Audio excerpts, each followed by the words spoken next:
Imam Ali, peace be upon him, is not only for Muslims but for all humanity who are searching for the meaning of life and true wisdom.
Sermon 192.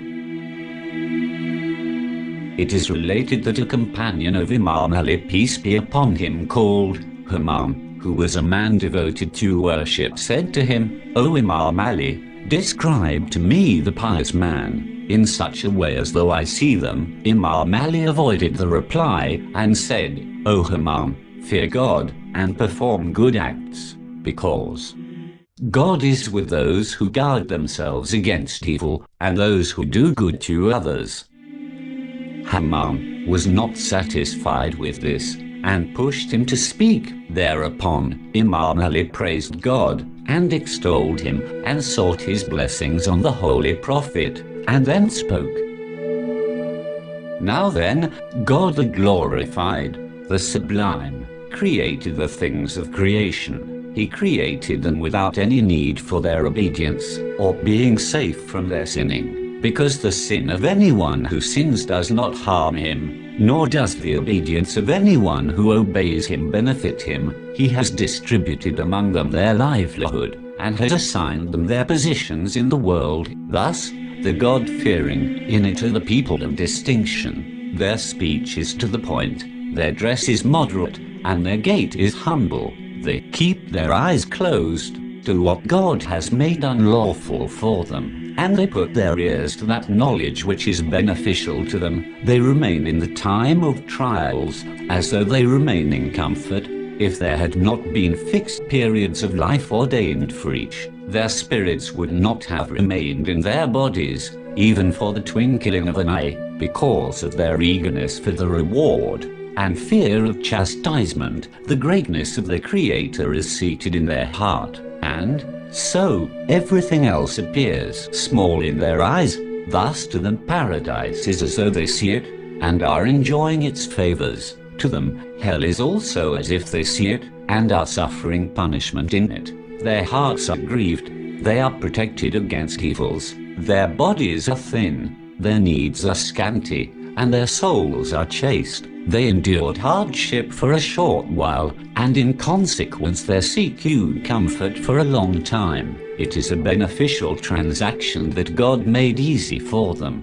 The world aimed at them, but they did not aim at it. It captured them, but they freed themselves from it by a ransom. During a night, they are upstanding on their feet reading portions of the Qur'an, and reciting it in a well-measured way, creating through it grief for themselves, and seeking by it the cure for their ailments. If they come across a verse creating eagerness for paradise, they pursue it avidly, and their spirits turn towards it eagerly, and they feel as if it is in front of them. And when they come across a verse which contains fear of hell, they bend the ears of their hearts towards it, and feel as though the sound of hell and its cries are reaching their ears. They bend themselves from their backs, prostrate themselves on their foreheads, their palms, their knees and their toes, and beseech God, the sublime, for their deliverance. During the day they are enduring, learned, virtuous and God-fearing. Fear of God has made them thin like arrows. If anyone looks at them, he believes they are sick, although they are not sick, and he says that they have gone mad. In fact, great concern matters. Fear has made them mad. They are not satisfied with their meager good acts, and do not regard their major acts as great. They always blame themselves, and are afraid of their deeds. When any one of them is spoken of highly, he says, I know myself better than others, and my Lord knows me better than I know. O God, do not deal with me according to what they say, and make me better than they think of me, and forgive me those shortcomings which they do not know. The peculiarity of any one of them is that you will see that he has strength in religion, determination along with leniency, faith with conviction, eagerness in seeking knowledge and forbearance, moderation in riches, devotion in worship, gracefulness in starvation, endurance in hardship, desire for the lawful, pleasure in guidance, and hatred from greed. He performs virtuous deeds, but still feels afraid. In the evening he is anxious to offer thanks to God. In the morning his anxiety is to remember God. He passes the night in fear, and rises in the morning in joy. Fear lest night is passed in forgetfulness, and joy over the favor and mercy received by him. If his self refuses to endure a thing which it does not like, he does not grant its request towards what it likes. The coolness of his eye lies in what is to last forever, while from the things of this world that will not last he keeps aloof. He transfuses knowledge with forbearance, and speech with action. You will see his hopes simple, his shortcomings few, his heart fearing, his spirit contented, his meals small and simple, his religion safe, his desires dead, and his anger suppressed. Good alone is expected from him, evil from him is not to be feared. Even if he is found among those who forget God, he is counted among those who remember him. But if he is among the rememberers, he is not counted among the forgetful. He forgives him who is unjust to him, and he gives to him who deprives him. He behaves well with him who behaves ill with him. Indecent speech is far from him.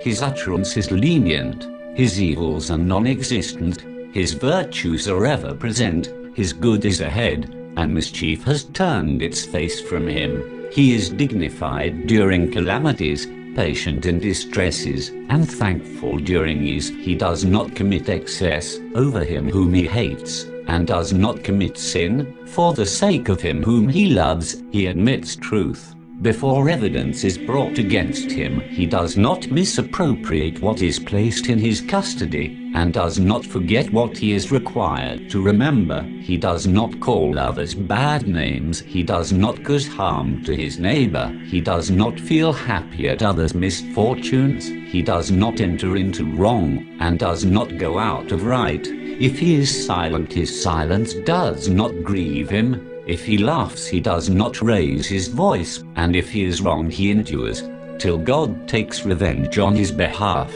His own self is in distress because of him, while the people are in ease from him. He puts himself in hardship for the sake of his next life, and makes people feel safe from himself. His keeping away from others is by way of asceticism and purification, and his nearness to those to whom he is near is by way of leniency and mercifulness. His keeping away is not by way of vanity or feeling of greatness, nor his nearness by way of deceit and cheating.